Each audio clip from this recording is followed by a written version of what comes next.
हाँ जी बच्चों, तो आप सभी को मेरी तरफ से नमस्कार, नमस्ते। और अब जो है मैं आप लोगों के साथ डिस्कस करने आया हूँ नया एक टॉपिक। नाम है मोशन इन प्लेन। ठीक है, तो बेटा आज हम लोग बात करेंगे मोशन इन प्लेन। देखो, चैप्टर का नाम भी मोशन इन प्लेन है और उसमें जो टॉपिक है वो भी मोशन इन प्लेन है।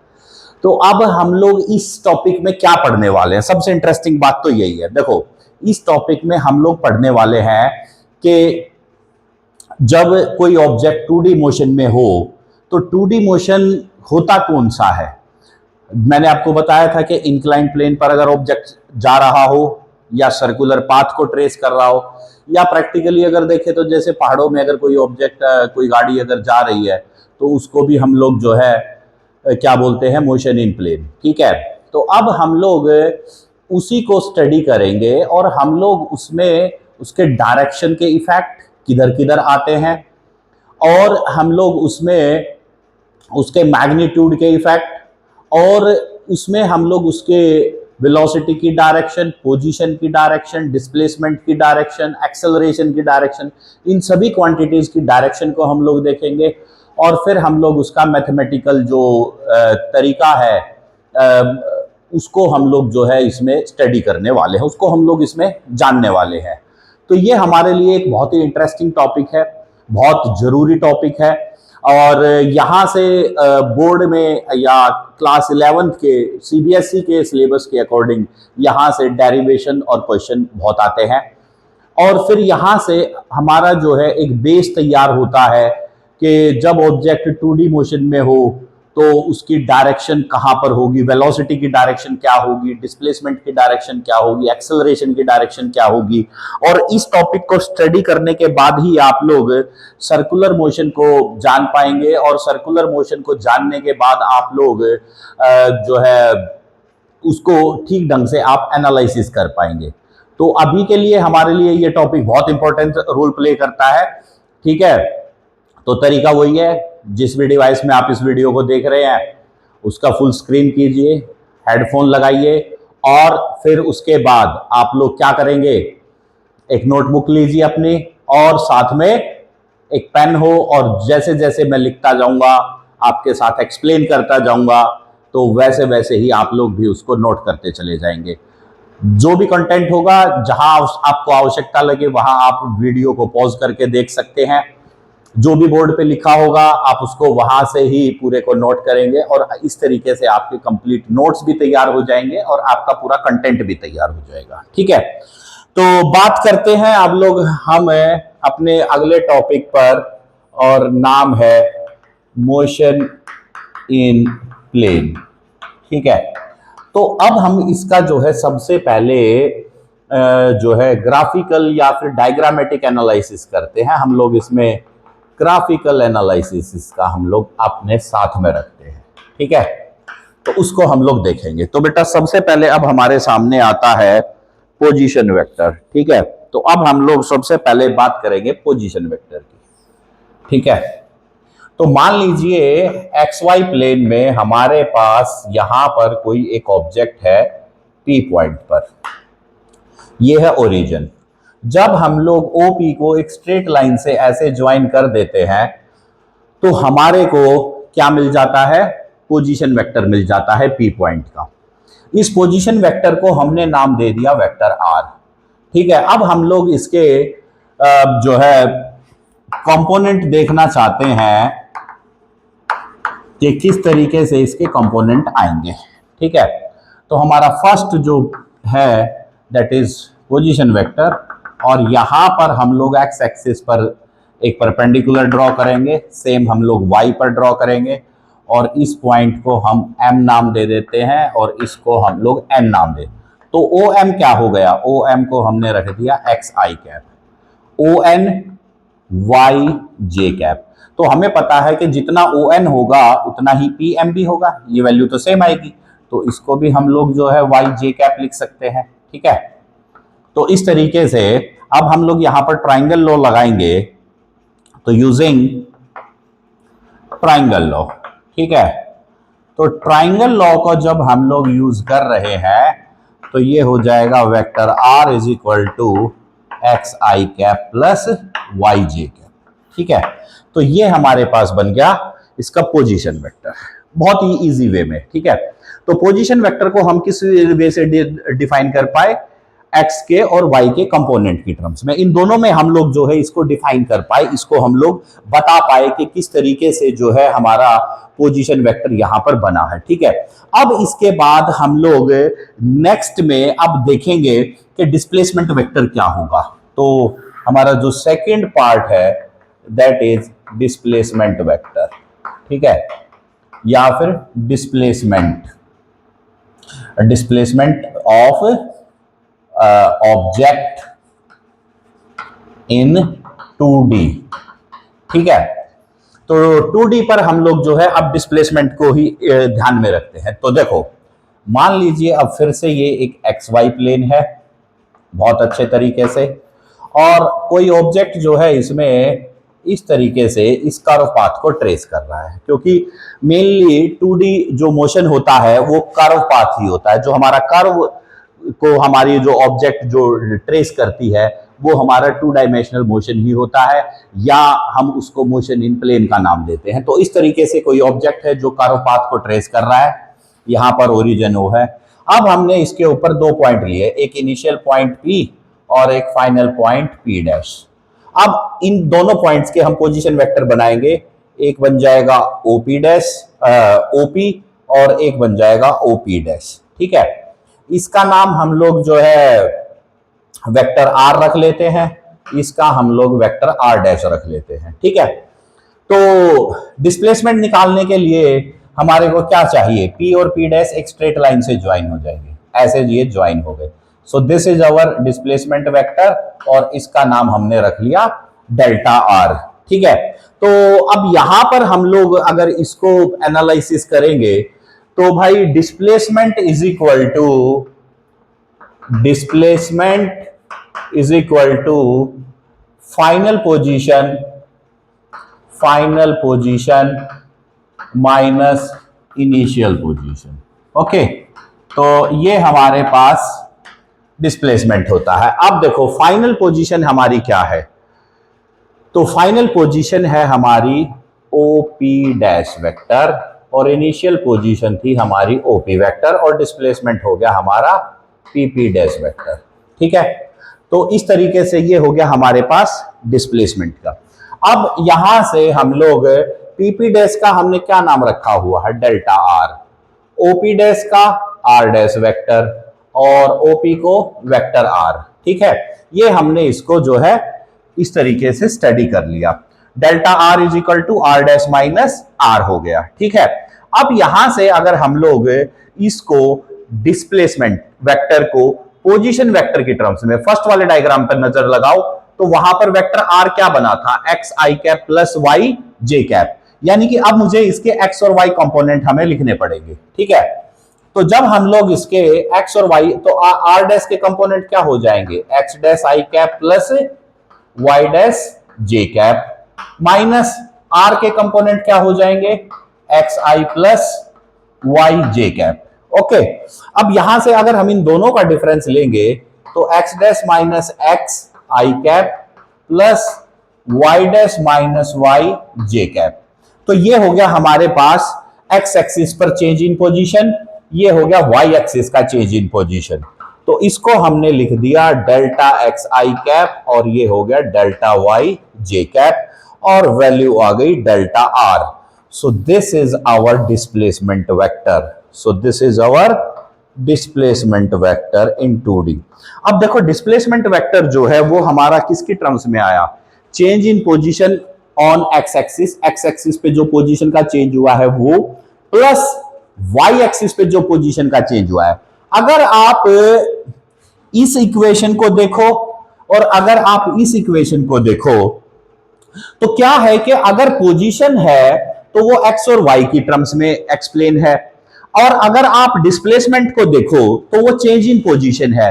तो वो क्या है, चेंज इन पोजीशन, फाइनल तो डेल्टा आर है, लेकिन वो जो पोजीशन में चेंज आया है वो कहां कहां पर है, वो एक्स एक्सिस पर भी पोजीशन चेंज है और वाई एक्सिस पे, और उन दोनों का कॉम्बिनेशन ही क्या बन के आ गया हमारे सामने, डिस्प्लेसमेंट वेक्टर। यानी कि अगर आप इस बात को देखें, दोनों इक्वेशंस को एनालिसिस करें, तो एक बहुत इंटरेस्टिंग बात आपके सामने आ रही है, और वो क्या आ रही है कि जो हमारा डिस्प्लेसमेंट वेक्टर है वो दो दो पोजीशन चेंज का कॉम्बिनेशन है।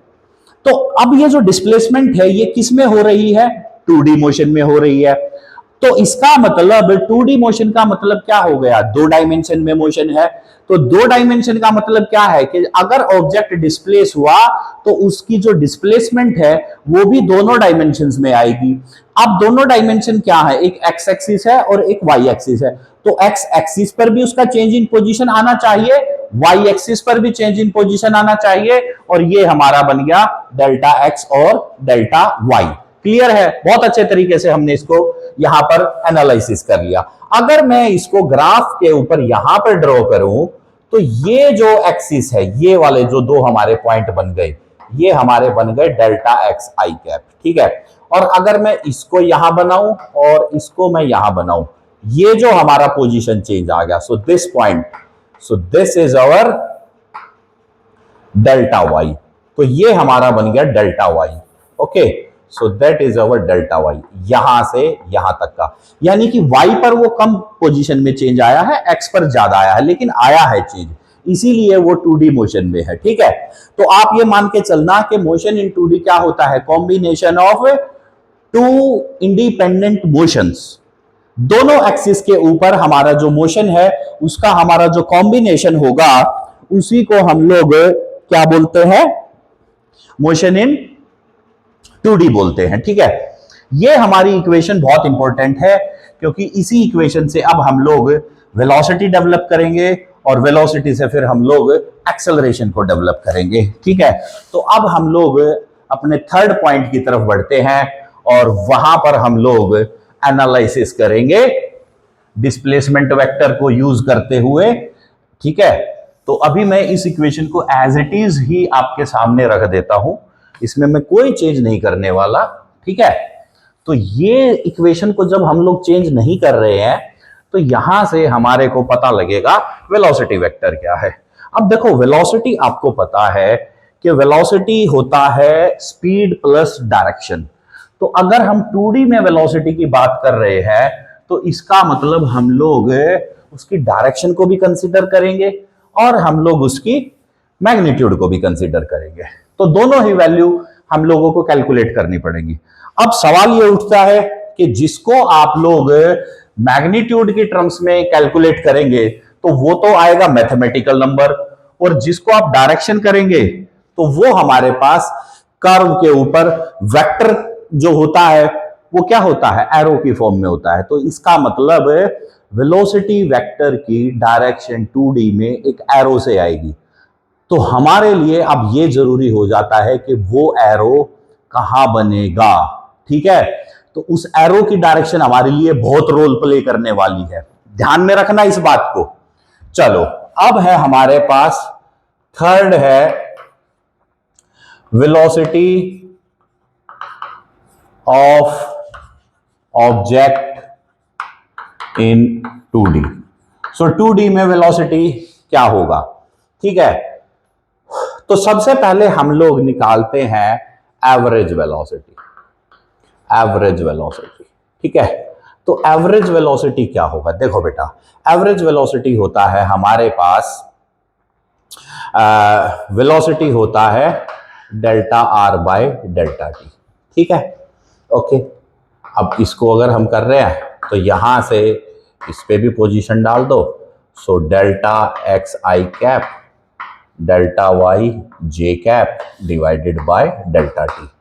तो अब ये क्या बन गया, ये बन जाएगा delta x upon delta t i cap delta y by delta t j cap. ये हमारे पास आ गया वेलोसिटी वेक्टर। तो ये जो वेलोसिटी वेक्टर है ये हो जाएगा वी एक्स आई कैप और वी वाई जे कैप, ठीक है, ये हो गया।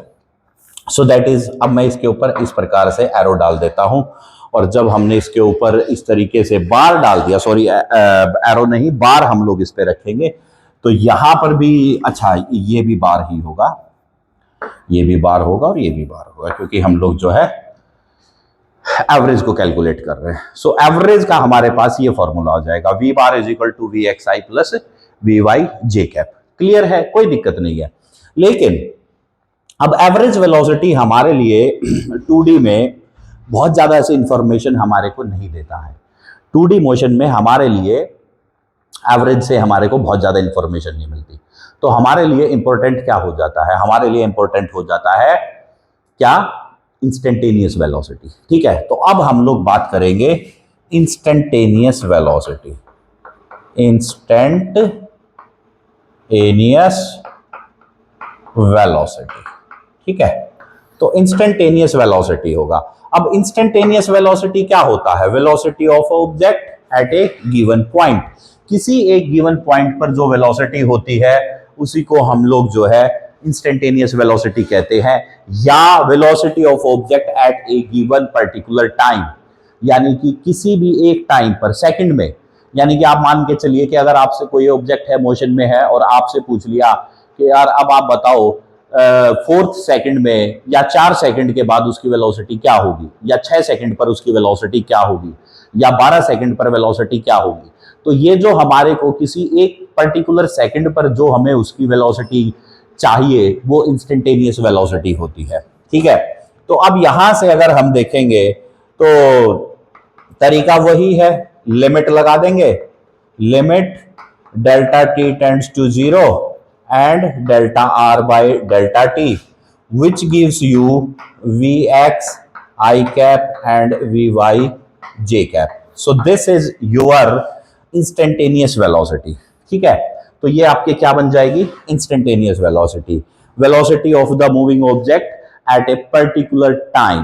किसी भी एक इंस्टेंट पर जो हमारी वेलोसिटी होगी वो इस वैल्यू से आ जाएगी। ठीक है जी, यहां तक आ गया। अब ये तो हो गया हमारे पास इसका मैथमेटिकल एस्पेक्ट, लेकिन हम लोग तो इंटरेस्टेड किस में है, इसकी डायरेक्शन में। तो हम लोग तो वेलोसिटी वेक्टर निकालना चाहते हैं, यानी कि अगर आप बात करें तो वेलोसिटी वेक्टर क्या होगा, what will be the velocity vector, वो एक एरो की फॉर्म में आएगा, और हमें देखना है कि 2D मोशन में वो एरो कहां बन रहा है। ठीक है, वो एरो जहां बनेगा वही हमारी वेलोसिटी की डायरेक्शन होगी, और वही हमारे लिए बहुत इंपॉर्टेंट हो। तो देखो, इसको मैं एक ही डायग्राम में बहुत ही सिंप्लीफाइड वे से आपके सामने रख रहा हूं। मान लीजिए कि एक ऑब्जेक्ट है, वो एक्स वाई प्लेन में मोशन में है। ओके, ठीक है, और यहां से जब हम इसको देखते हैं तो ये हो गया हमारा एक कर्व पाथ। क्लियर। अब देखो बेटा, इसमें इनिशियल पोजीशन तो ये हमने पी पॉइंट यहां ले लिया, ओ से पी, ठीक है, यहां हो गया। अब हमें अपने टाइम को छोटा करना पड़ेगा, ठीक है ना, टाइम को छोटा करना पड़ेगा। तो मान लीजिए हमारे पास ये था एक पॉइंट P1, दूसरा पॉइंट था P2, ये पॉइंट था P3, और ये जो आ गया P4। ठीक है, ये मैंने 4 पॉइंट ले लिए अलग अलग टाइम पर। ठीक है, मैं सबसे पहले दूर का पॉइंट लूंगा। क्यों लूंगा, ताकि मुझे अपने मोशन को एनालिसिस करने में कंफ्यूजन का सामना ना करना पड़े। क्योंकि जब अगर मेरे पास एवरेज है, मैं कहां पर आ रहा हूं, एवरेज से इंस्टेंटेनियस पे आ रहा हूं, तो एवरेज तो क्या होता है, total displacement by total time. ठीक है ना, तो मान लीजिए कि मेरी डिस्प्लेसमेंट P से P1 तक थी, लेकिन मुझे तो P से P1 के बीच की तो इंफॉर्मेशन है ही नहीं मेरे पास कि पॉइंट P2 पर, P3 पर, P4 पर हमारी वेलोसिटी की डायरेक्शन क्या थी, उसकी तो मेरे पास इंफॉर्मेशन ही नहीं है। तो अगर इंफॉर्मेशन नहीं है तो वो इंफॉर्मेशन मुझे चाहिए, तो उसको मैं कैसे कैलकुलेट करूंगा। ठीक है, तो उसको कैलकुलेट करने का तरीका सबसे पहले तो ये रहेगा कि मैं O और P1 को एक स्ट्रेट लाइन से कनेक्ट कर दूं। अब मैं देखता हूं कि जो मेरा डिस्प्लेसमेंट वेक्टर है वो इस तरीके से आ रहा है। ठीक है, ये हो गया मेरा फर्स्ट डिस्प्लेसमेंट वेक्टर। ठीक है, लेकिन अब P2 से अगर मैं इसको कनेक्ट करूं तो अब मेरा डिस्प्लेसमेंट वेक्टर ये आ गया 2 इस तरीके से। सो this is my second. P3 पर इस तरीके से आ जाएगा, ठीक है। P4 पर इस तरीके से, यानी कि कर्व के ऊपर आ गया। अगर और छोटा लेंगे तो एक लाइन बनेगी जो कर्व को टच करती हुई जाएगी, ठीक है। कैसी लाइन बनेगी? इस प्रकार की। मान लीजिए ये कर्व है, यहां हमारा पॉइंट P था और इसी का नजदीक मैंने एक पॉइंट ले लिया, तो यहां से एक ऐसी लाइन बन रही है, ठीक है। तो ये जो लाइन है ये बेसिकली क्या बन के आ गई? ये आ गया टेंजेंट। क्या बन गया ये? टेंजेंट। और टेंजेंट क्या होता है? टेंजेंट वो होता है जो कर्व को एक लाइन टच करके निकल जाए, उसको हम लोग टेंजेंट बोलते हैं। हिंदी में इसको स्पर्श रेखा बोलते हैं, और स्पर्श मतलब जो छू के चली जाए, ठीक है। तो ये जो एरो है एक पॉइंट पर, किसी भी एक पॉइंट पर सिर्फ इसको छू के जा रहा है, तो छू के जा रहा है, तो इसका मतलब इस पॉइंट पर इसकी वेलोसिटी इस डायरेक्शन में थी, तो ये है इसकी इंस्टेंटेनियस वेलोसिटी, VI है ये, ठीक है। अब ये हमारे को पता लग गया कि इसकी वेलोसिटी की डायरेक्शन यहां पर है। अब मैं ना आपको एक उदाहरण देता हूं, उस बात को समझना कि जैसे कि मान लीजिए एक गाड़ी है, आप गाड़ी के अंदर बैठे हैं और गाड़ी की हेडलाइट ऑन है, रात का टाइम है, ठीक है। आप चल रहे हैं, जब आप सीधे रोड पर चलेंगे तो आप देखेंगे कि गाड़ी की हेडलाइट भी आपको सीधा ही रास्ता है, लेकिन जब गाड़ी आपकी टर्न लेगी तो आप देखते हो कि वो जो लाइट होती है वो भी ऐसे टर्न करती हुई आती है, ठीक है ना। अब मान लीजिए कि थोड़ा सा फोगी वेदर है, तो फोगी वेदर है तो लाइट की एक बीम बन जाएगी, क्लियर है। अब वो बीम जो है वो हो गई आपकी वेलोसिटी वेक्टर, क्योंकि गाड़ी तो सीधी जा रही है तो वो भी सीधी जा रही है। ये तो हो गया 1D। अब क्या हो रहा है, जैसे ही गाड़ी टर्न करेगी तो टर्न करते वक्त वो आ गई 2D मोशन में, और आप देखेंगे कि वो जो वेलोसिटी वेक्टर इस डायरेक्शन में था वो ऐसे घूमता हुआ यूं करके आ जाएगा, यूं। तो इसका मतलब आप जिस भी पॉइंट पर, अगर आपने देखा हो कि एक गाड़ी को अगर आपने एक टर्न पे खड़ा कर दिया तो उसकी लाइट वहां से सीधी जाती है, बिल्कुल सीधी, ठीक है ना। जो मुड़ा हुआ रोड है, ठीक है, जो टर्न वाला रोड का हिस्सा है वो आपको नहीं दिखाई देता, बल्कि आपको क्या दिखाई देता है कि लाइट की जो लाइन है वो आपको सीधी जाती है। उसी प्रकार से हमारा वेलोसिटी वेक्टर भी सीधा ही जाता है उस पॉइंट से। अगले पॉइंट पर वो वेलोसिटी वेक्टर चेंज होता है, तब वो गाड़ी पूरे टर्न को कवर करती है, ठीक है। इसी प्रकार से हमारा यहां का वेलोसिटी वेक्टर ये हुआ। तो कंक्लूजन क्या निकला? बहुत बढ़िया कंक्लूजन निकला कि इन 2D motion direction of velocity vector is given by tangent at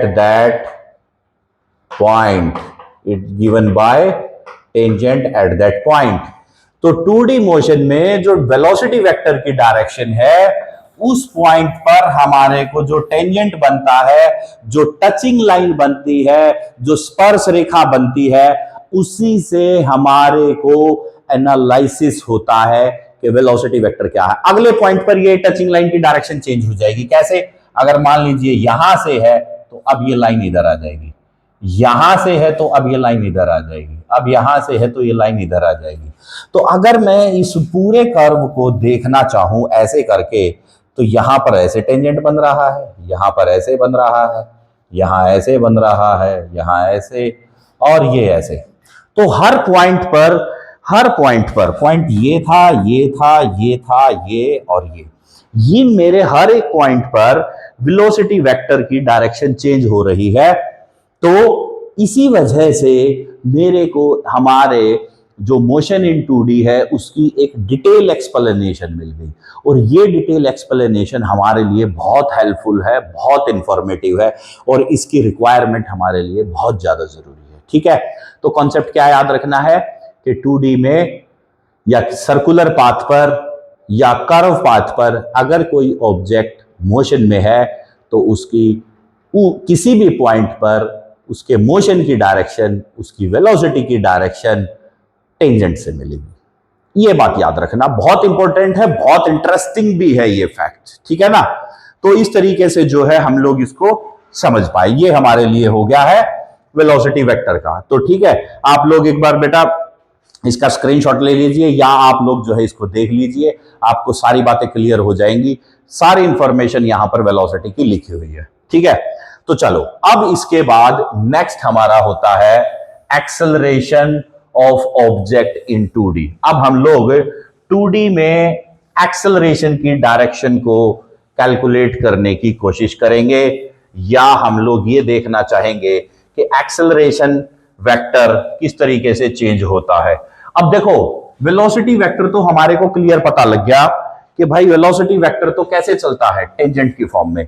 लेकिन क्या एक्सेलरेशन वेक्टर होता क्या है? सबसे पहले तो एक्सेलरेशन की डेफिनेशन पर जाओ। एक्सेलरेशन होता है चेंज इन वेलोसिटी। क्या होता है? Change in velocity. सिंपल भाषा में तो हम लोग यही बोलेंगे, अगर डेफिनेशन को हम लोग याद करें तो वो होता है rate of change of velocity. और वेलोसिटी के पास दो क्वांटिटी होती है, एक क्वांटिटी होती है डायरेक्शन और एक क्वांटिटी होती है मैग्नीट्यूड। तो हमारे लिए तो इंफॉर्मेशन दोनों की ही आवश्यकता है, डायरेक्शन की भी आवश्यकता है और फोर्थ है हमारा एक्सेलरेशन, ठीक है।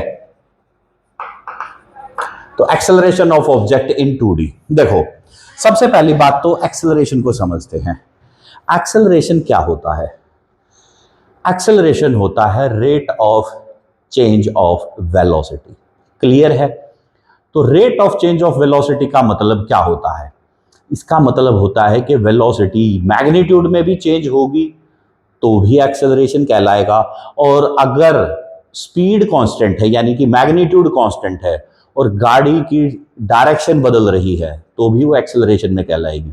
अब इसका जो है कॉन्सेप्ट कहां पर आता है? देखो, बहुत बढ़िया तरीके से कॉन्सेप्ट आता है कि मान लीजिए कि एक गाड़ी है, एक गोल चक्कर से घूम के आई, स्पीड उसकी पूरे मोशन के दौरान कांस्टेंट रही। तो जब वो गाड़ी गोल चक्कर से घूम के आ रही थी ना, उस टाइम पर उसकी जो मोशन है वो एक्सेलरेटेड मोशन कहलाएगा। क्यों? भले ही उसकी स्पीड कांस्टेंट थी, लेकिन क्योंकि उसकी डायरेक्शन चेंज हो रही थी तो इसलिए उसको जो है वेलोसिटी में चेंज ऑब्जर्व हो रहा है, और वो जो वेलोसिटी का चेंज है वो हमारा एक्सेलरेशन को क्रिएट कर रहा है। तो आप लोगों का जो एक जर्नलाइज्ड कॉन्सेप्ट है कि वेलोसिटी का मतलब होता है rate of change of velocity, आप लोग सिर्फ एक्सेलरेशन को, मैक्सिमम स्टूडेंट गलती करते हैं कि उसको आधा स्टडी करते हैं। आधा स्टडी करने का मतलब है कि वो सिर्फ उसके फोकस करते हैं उसके मैग्नीट्यूड पर, डायरेक्शन वाले कॉन्सेप्ट को वो मिस कर जाते हैं। तो आपको डायरेक्शन का कॉन्सेप्ट मिस नहीं करना है। एक बात और ऐड ऑन कर लो अपने दिमाग में कि अगर ऑब्जेक्ट का, मूविंग ऑब्जेक्ट का वेलोसिटी का वेक्टर अगर चेंज हो रहा है, वेलोसिटी का वेक्टर चेंज होने का मतलब है कि अगर उसकी डायरेक्शन चेंज हो रही है तो मान के चलना वो अभी भी एक्सेलरेशन में है, क्योंकि एक्सेलरेशन जो है rate of change of velocity, दो क्वांटिटीज से एक्सेलरेशन बनता है, मैग्नीट्यूड से और डायरेक्शन से, ठीक है। तो अब हम लोग बात करेंगे एक्सेलरेशन को लेके, तो acceleration of object in 2D, ठीक है। तो एवरेज और इंस्टेंटेनियस में तो कोई बहुत बड़ा सा अंतर आएगा नहीं, मैथमेटिकल वैल्यू में हमें पता है कि भैया एक्सेलरेशन क्या होता है। एक्सेलरेशन होता है delta v by delta t, okay. और वी वेक्टर अभी हमने स्टडी किया, वी एक्स आई कैप और वी वाई जे कैप। तो एक्सेलरेशन हो जाएगा delta v x i cap और delta v y j cap divided by delta t. तो इस तरीके से ये बन गया delta v x by delta t i cap, delta v y by delta t j cap, और यहां बन गया एक्सेलरेशन। तो ये हो जाएगा a x i cap a y j cap, और ये हो गया एक्सेलरेशन वेक्टर, तो बेटा ये तो इक्वेशन बन गई किसकी, एक्सेलरेशन वेक्टर की। सो this is the equation for the acceleration vector, यानी कि एक्सेलरेशन के भी दो कंपोनेंट है, एक्स और वाई। क्लियर है। अब हम लोग इसको ध्यान में रखेंगे कि यार ये जो एक्स और वाई कंपोनेंट है ये किस तरीके से हमारे काम करेंगे। अगर हमें इंस्टेंटेनियस एक्सेलरेशन निकालना हो तो उसको हम लोग कैसे स्टडी करेंगे। तो यार इंस्टेंटेनियस एक्सेलरेशन निकालने के लिए तो क्या करना पड़ेगा, लिमिट लगानी पड़ेगी, delta t tends to zero और delta v by delta t, यानी कि limit delta t tends to zero delta v x by delta t i cap और limit delta t tends to zero delta v y by delta t. Okay, तो ये बन जाएगा delta v Y. ठीक है, इस तरीके से। तो ये तो वही बन जाएगा ना, ए x i cap plus a y j cap.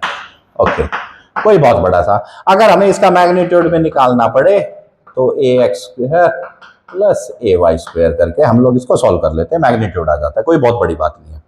हमारे लिए यहां पर बहुत बड़ी बात है क्या कि वेक्टर की डायरेक्शन क्या होगी। ठीक है, तो देखो इसको जो है मैं एक ही तरीके से आपको समझा देता हूं। ये बात समझ के चलना कि अगर मान लो ये है x y plane, this is x and this is y, और इसके ऊपर मैं जो है ना एक थोड़ा एस कर्व ले लेता हूं, एस शेप में एक कर्व है, और इसके ऊपर बेटा मैंने 3 पॉइंट लिए। एक पॉइंट तो हमारा तो पहला तो यही होगा। अब इस पॉइंट P पर जो वेलोसिटी वेक्टर है वो ऐसे होगा। ठीक है, ये हो गया V वेक्टर, ये हो गया हमारा पॉइंट P1, इसके ऊपर वेलोसिटी वेक्टर ऐसे आ जाएगा। पॉइंट P2 में अगर यहां लेता हूं तो अब भी वेलोसिटी वेक्टर यहां आ जाएगा V2, ये V1 है। ठीक है, और यहां पर अगर हम देखेंगे तो अब ये तो ऑलमोस्ट एक सीधा हो गया, तो ये इधर जाएगा। ठीक है, V3 ले लिया P3 के ऊपर। मैंने ये 3 वेक्टर अलग अलग बनाए। ठीक है, क्लियर हो गए आपको, बिल्कुल क्लियर हो रहे हैं। अब इसमें से मैं क्या करता हूं, V और V1 को बना लेता हूं। एक आर्बिट्ररी पॉइंट ले लिया मैंने, ठीक है, यहां ले लिया मैंने एक पॉइंट G ले लिया। इस G के ऊपर मैं V का इक्वल वेक्टर बनाता हूं, ये है ना ऐसे। ठीक है, तो चलो भाई इसको उठाते हैं। यहां पर ये देखो, ये इसको कवर कर रहा है, इसको बिना चेंज करे अगर मैं यहां रखूं तो इसका मतलब ये इधर जा रहा है, इधर। ठीक है, तो इसका मतलब जो वेलोसिटी वेक्टर V1 है वो जो V है वो इस तरफ है, और अब ये रह गया V1। अब इसको भी ले आओ ऐसे, तो इसका मतलब इसकी भी डायरेक्शन में चेंज इधर ही आ रहा है, ऐसे आ रहा है। ये देखो, ये यहां हो गया ना, अगर आप इसको लेके आएंगे तो भी ये इधर ही आएगा। चलो, अब अगर मैं इसको बनाऊं तो ये भी इधर आ रहा है, तो चेंज मेरा किधर आया, इधर चेंज आया मेरा, ये डेल्टा V आ गया V1 से। ठीक है, तो अगर मैं ट्राइंगल लॉ को अप्लाई करूं तो मुझे इंस्टेंटेनियस के ऊपर जब मैं इसको बनाऊंगा इंस्टेंटेनियस पे यहां पर, तो ये अगर मेरा वेलोसिटी वेक्टर है तो मेरा एक्सेलरेशन वेक्टर जो इस डायरेक्शन में आ रहा था, अगर मैं इसको यहां लाके रखूं तो ये इस डायरेक्शन में बनेगा, यानी कि एक्सेलरेशन वेक्टर मेरा वेलोसिटी वेक्टर के 90 डिग्री आता है, यानी कि acceleration vector is perpendicular to velocity vector for uniform motion. ठीक है, इस बात को याद रखना बेटा। तो आप एक बात याद रखना कि एक्सेलरेशन है चेंज इन वेलोसिटी। क्या है? एक्सेलरेशन है चेंज इन वेलोसिटी। तो 2D में एक्सेलरेशन वेक्टर का जो एंगल होता है वो 0 से लेके 180 डिग्री के बीच में कहीं पर भी उसका जो एंगल है वो लाई कर सकता है, 0 से 180 डिग्री के बीच में। तो यहां अगर मैं इसको 90 दिखा रहा हूं तो इसका मतलब ये है कि मैं एक स्टैंडर्डाइज्ड कंडीशन ले रहा हूं। ठीक है ना? तो आप लोग एक बात यहां से, इस कंक्लूजन से क्या बात समझ में आई कि जो वेलोसिटी का चेंज होगा, एक्सेलरेशन वर्ड पर नहीं जाते हम लोग जाते हैं वेलोसिटी के चेंज पर। तो अब मैं आपसे बात कर रहा हूं कि जो वेलोसिटी का चेंज होगा वो 2D में 0 से लेके 180 डिग्री में कहीं पर भी वेलोसिटी का चेंज पॉसिबल है डायरेक्शन के केस में। डायरेक्शन के केस में फिर से सुन लीजिए बात को, बहुत इंपॉर्टेंट वे से मैं ये बात बोल रहा हूं कि एक्सेलरेशन होता है चेंज इन वेलोसिटी, और वेलोसिटी का चेंज 0 डिग्री से लेके 180 डिग्री के बीच में कहीं पर भी हो सकता है। डिपेंड करता है कंडीशन क्या है। अगर कंडीशन यूनिफॉर्म मोशन की है, कांस्टेंट स्पीड की है, उस टाइम पर वेलोसिटी वेक्टर एक्सेलरेशन वेक्टर के परपेंडिकुलर होगा। इस बात को आप याद रखेंगे। क्या होगा? एक्सेलरेशन वेक्टर वेलोसिटी वेक्टर के परपेंडिकुलर होगा। ये हमारे को ध्यान में रखना है बहुत अच्छे तरीके से। So the velocity vector is perpendicular to acceleration vector. So this is the most important factor of our discussion. Clear? इसको याद रखना है, बहुत बड़ी बात है ये हमारी, क्योंकि स्टूडेंट इसको बहुत कंफ्यूजन में ले आते हैं। अब देखो, अब मैं आपके सामने एक ग्राफ ड्रॉ करता हूं और उसमें मैं आपको बताता हूं कि अगर वेलोसिटी बढ़ रही हो तो मैग्नीट्यूड में, तो एक्सेलरेशन डायरेक्शन 90 डिग्री से किधर जाएगा, अगर घट रही हो तो एक्सेलरेशन डायरेक्शन किधर आएगा। बहुत इंटरेस्टिंग है ना, उसको हम लोग अब यहां पर देखते हैं। ठीक है, तो ये देखते हैं, एक ही ग्राफ में हम लोग इसको स्टडी कर लेंगे, कोई बहुत बड़ी बात नहीं होगी हमारे लिए उसको। देखो कि अगर मान लीजिए XY प्लेन में मेरे पास इस तरीके का कर्व है। ठीक है, तो बेटा ये मैंने पॉइंट ले लिया, इस पॉइंट के ऊपर मेरा वेलोसिटी वेक्टर तो ऐसे आएगा, और अगर एक्सेलरेशन वेक्टर मेरा इधर आएगा, कब? जब उसका मैग्नीट्यूड यानी कि स्पीड कांस्टेंट होगी ऑफ ऑब्जेक्ट। ठीक है, अब दो केस होंगे, क्या कि स्पीड घट भी सकती है और स्पीड बढ़ भी सकती है। मैं स्पीड इसलिए बात कर रहा हूं क्योंकि मैं सिर्फ मैग्नीट्यूड पे बात कर रहा हूं। ठीक है, अगर स्पीड बढ़ी तो ये जो वेक्टर है वेलोसिटी वेक्टर, वो इधर आ जाएगा बेटा, ये ब्लू लाइन से मैं आपको रिप्रेजेंट कर रहा हूं। So this is our acceleration vector, this is for increases in magnitude, increases in speed। ये इसके लिए आ जाएगा वेलोसिटी वेक्टर इस तरीके से, यानी कि एक्यूट एंगल आ जाएगा। पहले 90 था ना, अब 90 से छोटा हो जाएगा जब स्पीड बढ़ेगी। और अगर मान लीजिए कि स्पीड मेरी कम हो गई, तो अब ये इधर आएगा ऐसे ऐसे। So this will be our velocity vector for decreasing speed. So this is for decreasing speed। ठीक है, तो जब स्पीड घटेगी तो एंगल 90 डिग्री से ज्यादा बनेगा, और जब स्पीड बढ़ेगी तो एंगल 90 डिग्री से कम बनेगा। किसका? एक्सेलरेशन का। किसके साथ? वेलोसिटी वेक्टर के साथ।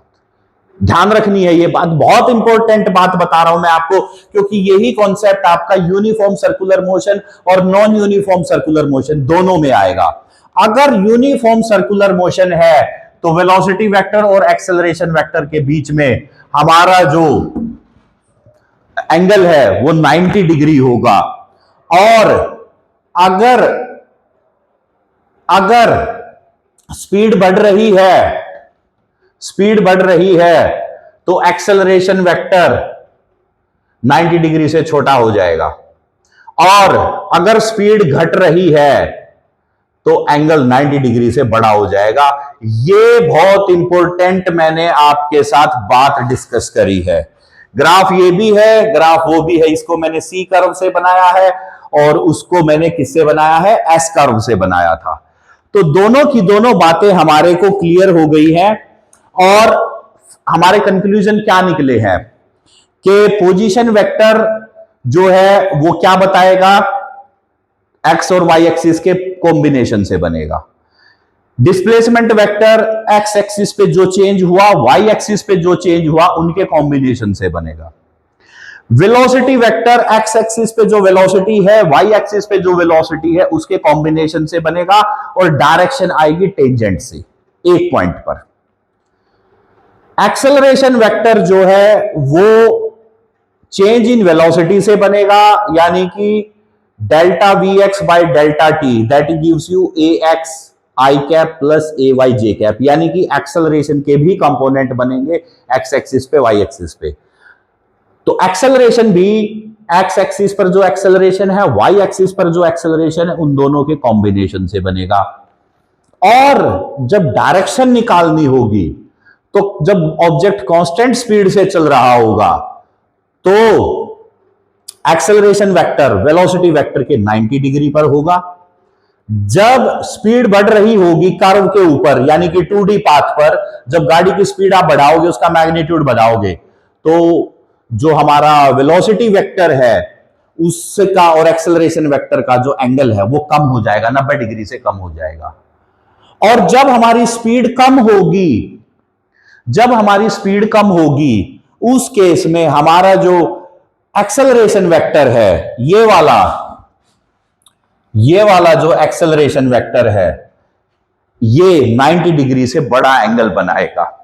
ठीक है, तो ये हमारे को बहुत ही क्लियर वे से बात समझ में आ जानी चाहिए कि किस तरीके से मेरे एक्सेलरेशन वेक्टर, वेलोसिटी वेक्टर और मेरे जो है डिस्प्लेसमेंट वेक्टर 2D में चलते हैं। तो बेटा अभी के इस वीडियो में हम लोग इतना ही डिस्कशन करने थे आए थे। अगले वीडियो में मैं आपसे बात करूंगा mathematical aspect of motion in plane.